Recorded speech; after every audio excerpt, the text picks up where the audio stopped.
भारत निर्भय जी। पूज्य गुरुदेव भगवान, आप कहते हैं कि हमको ना पकड़ो, हमारी बात पकड़ लो। प्रभु जी, निरंतर नाम जपने एवं आहार शुद्ध रखने तथा आचरण अच्छा रखने की कोशिश करता हूँ, फिर भी जीवन में दोबारा गलत विचार, क्रोध, काम क्यों आ जाते हैं? नहीं, विचार तो आएंगे क्योंकि अभी चिप खाली थोड़ी हुई है।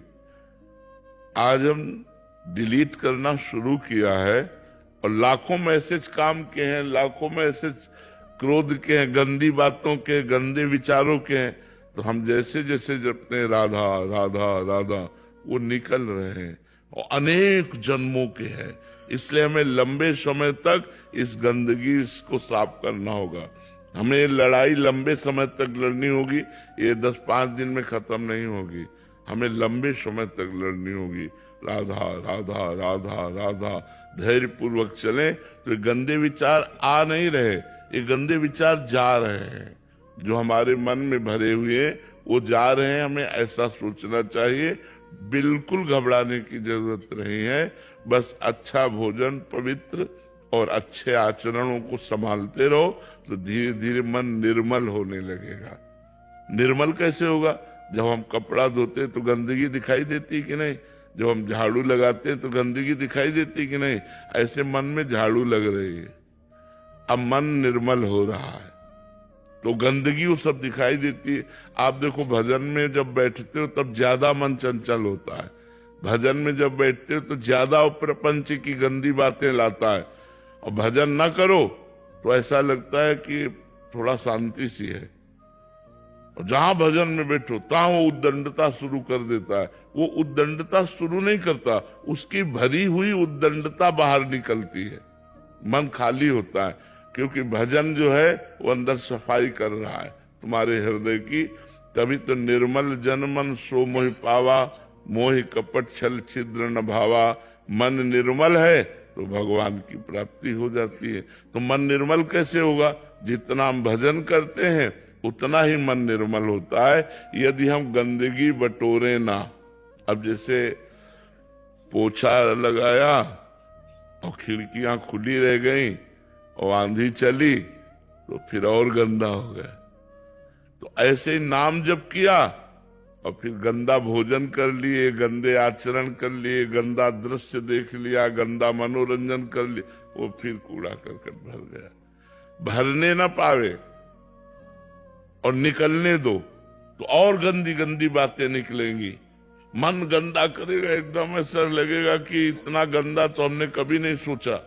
लेकिन वो आपकी गंदगी नहीं, जो अनेक जन्मों की मन में भरी हुई है, वो खाली हो रही भगवान के नाम जप से।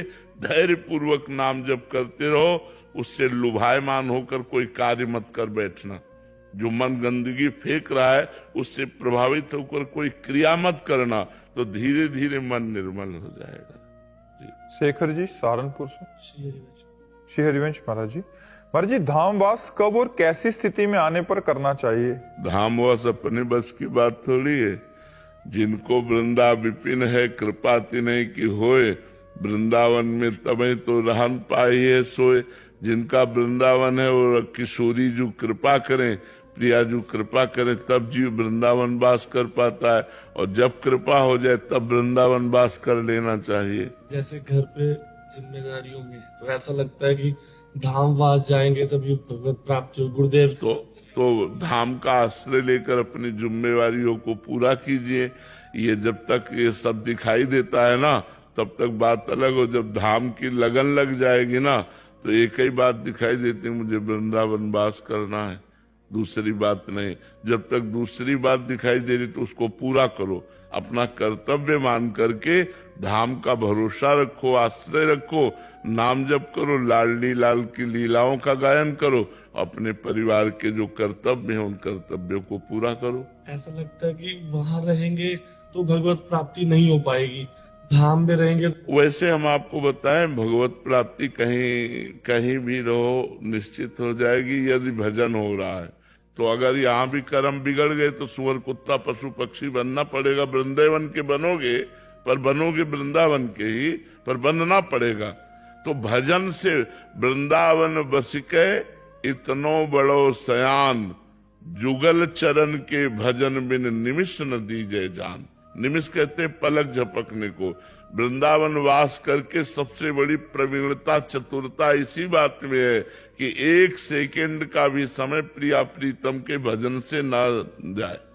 ऐसा ना हो कि 1 सेकंड चला गया हमने भजन नहीं किया। वही प्रवीण वृंदावनवासी है जो निमिष कहते पलक झपकने को।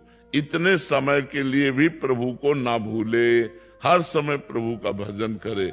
तो अगर वृंदावन में भजन नहीं करोगे तो बनोगे सुअर कुत्ता, लेकिन यहीं के बनोगे अगर अपराध बन गया।